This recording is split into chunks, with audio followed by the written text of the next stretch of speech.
नमस्कार, dB news में आपका स्वागत है। खबरों की शुरुआत करेंगे पंजाबी एक्टर दीप सिद्धू मौत मामले से।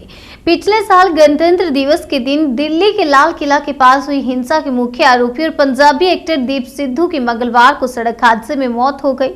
अब इस मामले में हरियाणा पुलिस को बड़ी कामयाबी मिली है और जिस ट्रक से दीप सिद्धू की गाड़ी का हादसा हुआ था, उस ट्रक चालक को पुलिस ने गिरफ्तार कर लिया। आरोपी ट्रक ड्राइवर का नाम कासिम है और वह हरियाणा के नहू का रहने वाला है। पुलिस ने बताया कि जिस ट्रक से हादसा हुआ था उसके ड्राइवर को गिरफ्तार कर लिया गया है, जिसे आज कोर्ट में पेश किया। दीप सिद्धू का एक्सीडेंट हरियाणा के सोनीपत जिले में खरखोदा के पास कुंडली मानेसर पलवल राजमार्ग पर हुआ, जब उनकी एसयूवी ट्रक से टकरा गई। इस हादसे में दीप सिद्धू की मौत हो गई थी। हादसे के वक्त दीप सिद्धू के साथ उनकी मंगेतर रीना रॉय भी थी। सड़क हादसे में रीना भी घायल हुई थी, हालांकि अब वह पूरी तरह ठीक है। रीना रॉय लंबे समय से दीप सिद्धू के साथ अपने संबंधों की वजह से लगातार सुर्खियों में रही हैं।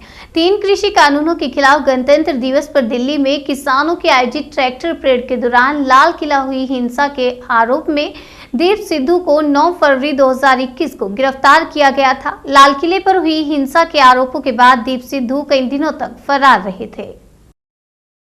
अगली खबर हिजाब से जुड़ी है, जहां हिजाब हटाकर पढ़ाने से इंग्लिश लेक्चरर ने इनकार कर दिया। इतना ही नहीं, अपने पद से इस्तीफा भी दे दिया। खबर कर्नाटक से है, जहां हिजाब विवाद खत्म होने का नाम नहीं ले रहा। अब एक इंग्लिश लेक्चरर ने ये कहते हुए अपने पद से इस्तीफा दे दिया है कि बिना हिजाब के पढ़ाना उन्हें ठीक नहीं लग रहा। जैन पीयू कॉलेज के लेक्चरर ने कहा कि हिजाब उतार कर पढ़ाने से उनके आत्मसम्मान को ठेस पहुंची है और वो अच्छा महसूस नहीं कर रही हैं, इसलिए उन्होंने इस्तीफा दे दिया है। हिजाब विवाद का मामला फिलहाल हाईकोर्ट में है और स्कूलों में हिजाब सहित किसी भी तरह के धार्मिक पोशाक या वस्त्र पहनने की इजाजत नहीं है। विवाद को देखते हुए बेंगलुरु में 28 फरवरी तक धारा 140 लागू की गई है। बता दें कि उडुपी से हिजाब विवाद शुरू हुआ था। उसके बाद से देश के अलग अलग हिस्सों में हिजाब के समर्थन और विरोध में प्रदर्शन हो रही हैं। 5 राज्यों में चल रहे विधानसभा चुनाव की वजह से मुद्दा और गर्मा गया है। महात्मा गांधी मेमोरियल कॉलेज, जहां से सारा विवाद शुरू हुआ था, वो पिछले 10 दिनों से बंद था। अब उसे परीक्षा के लिए खोला गया है। फिलहाल वहां अतिरिक्त पुलिस बल की तैनाती की गई है। उडुपी के एडिशनल एसपी एसटी सिद्धि लिंगपा ने बताया कि स्थिति सामान्य है और एहतियात के तौर पर अतिरिक्त बल की तैनाती की गई है। रुक करेंगे अगली खबर की ओर। तारीख 26 जुलाई साल 2008 शाम 6:45। ये वो दिन और समय था जब गुजरात का अहमदाबाद शहर 70 मिनट में 22 बम धमाकों से दहल गया था। आतंकियों ने कुल 24 बम ब्लास्ट किए थे, जिसमें से 22 ब्लास्ट हुए। राज्य सरकार द्वारा संचालित सिविल अस्पताल, अहमदाबाद नगर निगम द्वारा संचालित एलजी अस्पताल, बस, साइकिल, कार और अन्य स्थानों पर एक एक करके धमाके हुए थे। इस घटना में 56 लोगों की मौत हुई थी। इन 56 बेकसूर लोगों के परिवार को न्याय 14 साल बाद मिला। विशेष न्यायाधीश AR पटेल की अदालत ने शुक्रवार को यानी आज 49 अभियुक्तों में से 38 लोगों को फांसी की सजा सुनाई है। बाकी 11 दोषियों को उम्र कैद की सजा सुनाई गई। अदालत का ये फैसला 7015 पन्नों का है। अगर इन 38 दोषियों को एक साथ फांसी दी जाती है तो आजाद भारत में ये पहली बार होगा। अब तक सबसे ज्यादा 4 दोषियों को एक साथ फांसी दी गई है। 2012 निर्भया गैंगरेप और मर्डर केस के 4 दोषियों को 2020 में फांसी के फंदे पर लटकाया गया था। हालांकि जिन 38 दोषियों को फांसी की सजा सुनाई गई, उनके पास अब भी राहत पाने के कई मौके हैं। वे सुप्रीम कोर्ट, राज्यपाल और राष्ट्रपति के सामने याचिका दायर कर सकते हैं। सरकारी आंकड़ों के मुताबिक आजाद भारत में अब तक कुल 61 लोगों को फांसी दी गई है। पिछले 18 साल में 1300 से अधिक लोगों की मौत की सजा सुनाई गई थी। इसमें से सिर्फ 8 धनंजय चटर्जी, अफजल गुरु, 26/11 मुंबई हमले के आरोपी पाकिस्तानी नागरिक आमिर अजमल कसाब, याकूब मेमन और निर्भया गैंगरेप और मर्डर केस के 4 दोषियों को फांसी पर लटकाया गया। देश में कोरोना वायरस संकट के बीच बर्ड फ्लू ने दस्तक दे दी है और महाराष्ट्र के ठाणे जिले में स्थित एक पोल्ट्री फार्म में करीब 100 मुर्गियों की अचानक से मौत हो गई, जिससे हड़कंप मच गया। थाने के डीएम और कलेक्टर राजेश जे नार्वेकर ने बताया कि बर्ड फ्लू के खतरे को देखते हुए मुर्गियों के नमूने पुणे की एक प्रयोगशाला में भेजे गए हैं। थाने जिला परिषद के मुख्य कार्यकारी अधिकारी डॉक्टर भाऊ साहेब डांगड़े ने बताया कि मुर्गियों की मौत H5N1 एवियन इन्फ्लुएंजा के कारण हुई थी। बर्ड फ्लू के खतरे को देखते हुए प्रशासन अलर्ट है और प्रभावित पोल्ट्री फार्म के 1 किलोमीटर के दायरे में आने वाले करीब 25,000 पक्षियों को मारा जाएगा। थाने के डीएम और कलेक्टर राजेश जे नार्वेकर ने बताया कि थाने जिले के शाहपुर तहसील के वेहलोली गांव में एक पोल्ट्री फार्म में लगभग 100 मुर्गियों की अचानक मौत हो गई। बर्ड फ्लू के खतरे को देखते हुए उनके नमूने पुणे की एक प्रयोगशाला में भेजे गए हैं। उन्होंने बताया अगले कुछ दिनों में प्रभावित पोल्ट्री फार्म के 1 किलोमीटर के दायरे में आने वाले करीब 25,000 पक्षियों को मारा जाएगा। जिला पशुपालन विभाग को संक्रमण को नियंत्रण करने के लिए उपाय करने का आदेश दिया गया है। थाने जिला परिषद के मुख्य कार्यकारी अधिकारी डॉक्टर भाऊ साहेब डांगड़े ने बताया कि हाल में शाहपुर तहसील के वेहनौली गांव के पोल्ट्री फार्म में लगभग 100 पक्षियों की मौत हो गई। उनके नमूने परीक्षण के लिए पुणे स्थित एक प्रयोगशाला में भेजे गए और परिणामों में पुष्टि हुई है कि उनकी मौत H5N1 एवियन इन्फ्लुएंजा के कारण हुई थी। डॉक्टर भाऊ साहेब डांगड़े ने कहा कि जिले का पशुपालन विभाग अन्य पक्षियों में संक्रमण को फैलने से रोकने के उपाय करेगा। उन्होंने कहा कि केंद्रीय मत्स्य पालन और पशुपालन मंत्रालय को यहां बर्ड फ्लू के मामलों के बारे में सूचित कर दिया गया है। हजरत टीपू सुल्तान ना कि हिंदुस्तान बल्कि पूरी दुनिया के लिए एक मिसाली हुक्मरान थे। शेर मैसूर के नाम से मशहूर हजरत टीपू सुल्तान को लेकर महाराष्ट्र के पूर्व मुख्यमंत्री देवेंद्र फडणवीस की आपत्तिजनक टिप्पणी को लेकर विविध संगठनों की ओर से प्रदर्शन किए जा रहे हैं। ऐसा ही प्रदर्शन महाराष्ट्र अमरावती जिले के दरियापुर में किया गया, जहां पर AIMIM युवाओं की ओर से देवेंद्र फडणवीस की टिप्पणी के विरोध में तहसीलदार को ज्ञापन सौंपा गया, जिसमें मांग की गई है कि पूर्व मुख्यमंत्री देवेंद्र फडणवीस देशवासियों से माफी मांगे, क्योंकि उन्होंने देश के पहले शहीद हजरत टीपू सुल्तान का अपमान किया और देश के उन वीरों का अपमान किया जिन्होंने देश के लिए अपने प्राणों की आहुति दी थी। इस समय उपस्थित इश्तेहक ठेकेदार अजहर हुसैन, सलमान खान आदि AIMIM के कार्यकर्ता उपस्थित थे। माजी मुख्यमंत्री देवेंद्र फडणवीस जी ने अपने ज़बान का जो है शहीद टीपू सुल्तान रहमतुल्लाह अलैह पर एक टिप्पणी की है। ज़बान का जो है गलत इस्तेमाल किया है। ये हिंदुस्तान के लिए वो शख्सियत थी जिन्होंने हमारे हिंदुस्तान को आज़ाद कराने में बहुत बड़ा अहम रोल अदा किया, जिन्होंने जो है हिंदू मुसलमान सभी के लिए एक जैसा काम किया। और इन्होंने टीपू सुल्तान रहमतुल्लाह अलैह ने कई मंदिरों के लिए भी जो है अपने अनुदान को जो है आगे बढ़कर हिस्सा लिया। लेकिन वहीं देवेंद्र फडणवीस जी कि जो है ये राजकारण कर रहे हैं हिंदू मुसलमान का, जो है महाराष्ट्र में इनको नाकामी भी मिली है और ये किस तरीके से अपनी सियासत को सेकना चाह रहे हैं। लेकिन यहाँ की जनता जानती है कि ये यहाँ के जो मजलूम आवाज़ है ये जानती है कि ये लोग क्या कर रहे हैं। इन लोगों ने जो है अंग्रेज़ों की जो है अंग्रेज़ों की गुलामी की है, लेकिन हमने जो है अंग्रेज़ों के खिलाफ जो है लड़े हैं टिपू सुल्तान रहमतुल्लाह अलैह। इन लोगों ने जो अहम रोल अदा किया है इन चीज़ों को हम बयान नहीं कर सकते। खबरों में बात करेंगे क्रिप्टो करेंसी की। क्रिप्टो करेंसी के निवेशकों को झटका लगेगा, बिना मुनाफे के लेन देन पर भी टैक्स चुकाना होगा।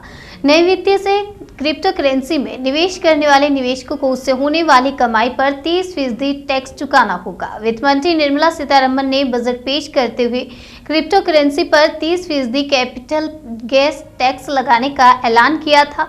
लेकिन आपको बता दें, जो निवेशक क्रिप्टो करेंसी को मुनाफे में नहीं भी बेचते हैं उन्हें भी टैक्स चुकाना होगा। ऐसे क्रिप्टो में करने वाले निवेशकों को 1% TDS का भुगतान करना होगा, जिससे सरकार क्रिप्टो करेंसी में लेन देन करने वालों के ठोर ठिकानों का पता लगा सके। दरअसल वित्त मंत्री निर्मला सीतारमण ने कहा कि क्रिप्टो को लाभ में बेचने पर 30% का टैक्स देना होगा, लेकिन लाभ में नहीं बेचने पर भी 1% का TDS देना होगा, जिससे ये पता चलेगा कि कहां-कहां क्रिप्टो का लेन देन हुआ है।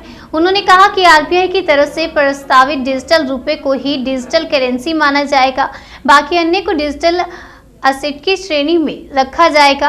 आरबीआई की प्रस्तावित डिजिटल करेंसी का उपयोग सिर्फ 2 कारोबारियों के बीच ही होगा या इसका खुदरा उपयोग भी किया जा सकेगा, इस पर फैसला आरबीआई करेगा।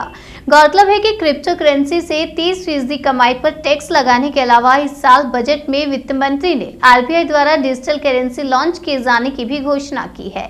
आरबीआई ब्लॉकचेन आधारित डिजिटल करेंसी लॉन्च करेगा। आरबीआई के बोर्ड की बैठक बाद भी वित्त मंत्री ने बताया था कि आरबीआई और मंत्रालय न केवल क्रिप्टो पर बल्कि हर चीज पर पूर्ण सामंजस्य के साथ काम कर रहा है।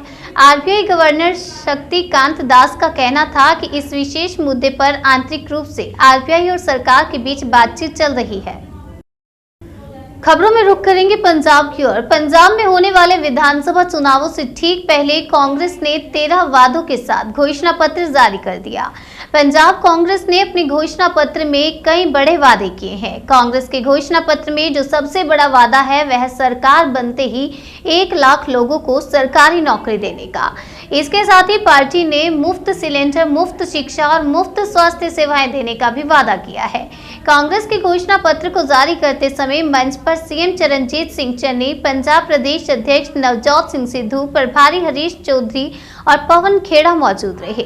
पंजाब कांग्रेस के घोषणा पत्र में नवजोत सिंह सिद्धू का पंजाब मॉडल ही हावी दिखाई दे रहा है। ऐसा माना जा रहा है कि काफी जदोजहद के बाद पंजाब कांग्रेस ने चुनाव प्रचार खत्म होने से महज कुछ मिनटों पहले अपना घोषणा पत्र जारी कर नए विवाद को खत्म करने की कोशिश की है। सूत्रों के मुताबिक सुबह 11 बजे जारी होने वाले घोषणा पत्र को सिद्धू के पंजाब मॉडल को शामिल करने की वजह से शाम 4 बजे देरी के साथ आनन फानन में जारी किया गया है।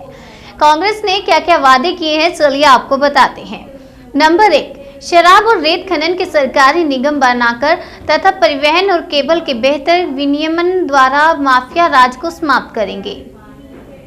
नंबर 2, जरूरतमंद महिलाओं के लिए 1100 रुपए हर महीना और 8 सिलेंडर हर साल निःशुल्क। नंबर 3, सीएम के पहले दस्तखत के साथ हर साल 1 लाख नौकरियां। नंबर 4, 6 महीने में हर कच्चा मकान पक्का होगा। नंबर 5, वृद्धावस्था पेंशन को बढ़ाकर 3100 किया जाएगा।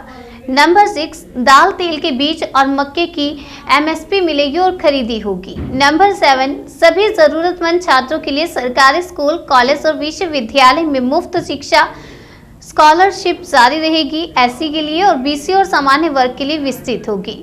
नंबर 8, सरकारी अस्पतालों में सभी के लिए निःशुल्क स्वास्थ्य सेवाएं। नंबर 9, जरूरतमंद लड़कियों के लिए शिक्षा सहायता के तहत कक्षा 5 तक 5000 रुपये, कक्षा 10वीं तक 10,000 रुपये और कक्षा 12वीं तक के लिए 20,000 रुपये और कंप्यूटर। नंबर 10, मनरेगा के तहत मजदूरी को बढ़ाकर 350 रुपये किया जाएगा। वहीं कार्य दिवस 100 से बढ़ाकर 150 दिन किए जाएंगे। नंबर 11, स्टार्टअप के लिए 1000 करोड़ का निवेश फंड। नंबर 12, स्टार्टअप के लिए 2 लाख का ब्याज मुफ्त। नंबर 13, इंस्पेक्टर राज का अंत, 70 सेवाएं ऑनलाइन की जाएंगी। खबरों में आखिरी में बात कर लेते हैं आम आदमी पार्टी की। आम आदमी पार्टी के संयोजक और दिल्ली के मुख्यमंत्री अरविंद केजरीवाल ने शुक्रवार को प्रेस कॉन्फ्रेंस में कहा कि सारे भ्रष्टाचारी आम आदमी पार्टी को हराने और भगवंत को सीएम बनाने से रोकने के लिए इकट्ठा हो गए हैं। इस दौरान उन्होंने कुमार विश्वास की ओर से की गई टिप्पणी का भी जवाब दिया। केजरीवाल ने कहा कि शायद मैं दुनिया का सबसे स्वीट आतंकवादी हूं, जो सड़कें, स्कूल और अस्पताल बनवाता हूं और फ्री बिजली देता हूं। और क्या कुछ कहा, सुनिए। करोड़ गया कहाँ? इन्होंने कोई काम नहीं किया, कोई स्कूल नहीं बनाए, कोई अस्पताल नहीं बनाए, कोई यूनिवर्सिटी नहीं बनाई, कोई कॉलेज नहीं बनाए। ये 3 लाख करोड़ रुपए गया कहाँ? ये इन लोगों के स्विस बैंकों में गया। इन्होंने बड़ी बड़ी प्रॉपर्टियां बना ली इन सारे नेताओं ने, और जनता जो है वो भुखमरी के कगार पे है। इसे बदलने का टाइम आ गया। और इस बार ऊपर वाले की कृपा से, वाहिगुरु जी की कृपा से एक अच्छी पार्टी, ईमानदार पार्टी, नई पार्टी आई है, आम आदमी पार्टी। इससे डर के ये सारे भ्रष्टाचारी इकट्ठे हो गए हैं, ये सारे नेता इकट्ठे हो गए हैं, सारी पार्टियां इकट्ठी हो गई, अकाली दल, बीजेपी, कांग्रेस। और ये सारे आप देख रहे हो पिछले कुछ दिनों से मोदी जी, राहुल गांधी, प्रियंका गांधी, कैप्टन अमरिंदर, चन्नी साहब, ये जितने नेता हैं, सुखबीर बादल, ये सारे इकट्ठे होके आम आदमी पार्टी को हराने में लग गए हैं। बिकॉज ये नहीं चाहते कि आम आदमी पार्टी किसी भी तरह से जीते, ये नहीं चाहते कि भगवंत मान किसी भी तरह से सीएम बने। ये भगवंत मान ईमानदार आदमी है, कट्टर ईमानदार आदमी है। ये भगवंत मान को सीएम बनने से रोकना चाहते हैं। ये सारे मिलके पिछले कुछ दिनों से आप देख रहे होगे एक ही किस्म की भाषा बोलते हैं, केवल हमें गालियां दे रहे हैं। ये सारे मिलके केवल मेरे को, भगवंत मान को, आम आदमी पार्टी को गालियां दे रहे हैं हमें।